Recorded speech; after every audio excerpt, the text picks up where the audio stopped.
안녕하세요. 자담세무회계 세무사 송대건입니다. 현행 조세특례제한법에서는 양도소득세 감면의 종합한도에 대하여 규정하고 있습니다.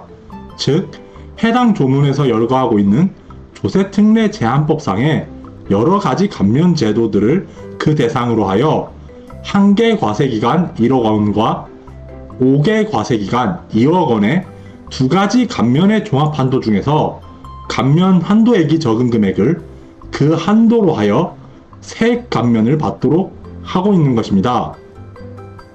최근에는 이러한 양도소득세 감면의 종합한도 규정과 관련한 조세특례제한법 상에서의 상당히 중요한 개정사항이 하나 있었습니다. 이번 시간에는 올해 2024년 1월 1일 이후 양도하는 일정한 토지에 대하여 관련하여 적용되는 양도소득세 감면 종합한도 합리화 개정 규정과 해당 개정 규정에 반영되어 있는 조세법의 대원칙 중 하나인 실질과세 원칙에 대하여 간략하게 다루어 보도록 하겠습니다.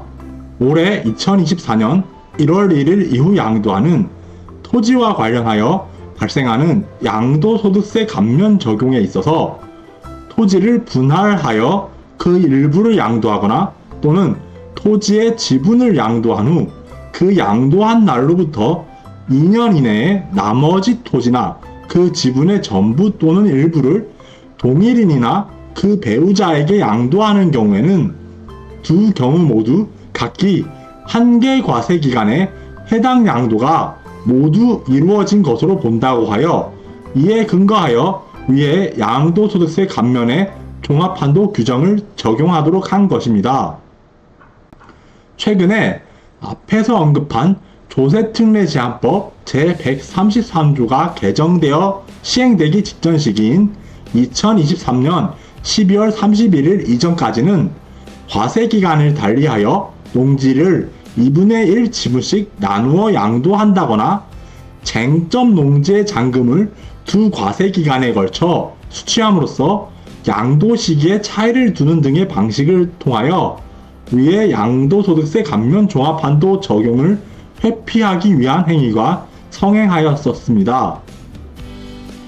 이에 따라 농지 등의 양도와 관련한 양도소득세 감면 종합한도 적용 여부에 대하여 납세자와 과세관청 간의 분쟁이 빈발하여 이와 관련한 과세관청 심사례와 조세심판원의 심판례 그리고 대법원 판례 등이 다수 존재하고 있는 실정입니다. 해당 조세특례제한법의 개정사항인 이른바 양도소득세 감면 종합한도 합리화 규정은 분필한 토지 또는 토지 지분의 일부를 양도한다거나 토지 일부 양도일로부터 2년 내에 나머지 토지를 동일인 또는 그 배우자에게 양도하는 경우에 양도소득세 감면 한도를 부당하게 회피하기 위한 목적에서 하나의 거래를 형식상 두 개로 나눈 것에 불과하다고 간주하여 그 양도소득세 감면의 종합한도 규정에 있어서도 이를 하나의 거래로 보고 양도소득세를 과세하는 것이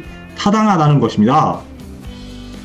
현행 국세기본법에서는 과세관청이 국세를 부과하거나 조세법을 적용하는 데 있어서 준수해야 하는 기본적인 원칙 중 하나로 실질과세 원칙을 천명하고 있는데 이 중에서 둘 이상이 행위 또는 거래를 거치는 방법으로 이 법 또는 세법의 혜택을 부당하게 받기 위한 것으로 인정되는 경우에는 그 경제적 실질 내용에 따라 연속되는 하나의 행위 또는 거래를 한 것으로 보아 이 법 또는 세법을 적용한다는 규정이 존재하는데 위에 양도소득세 감면 종합한도 합리화 규정은 이러한 실질과세 원칙의 세부적인 규정 하나의 취지를 반영한 것이라고 할 수 있습니다.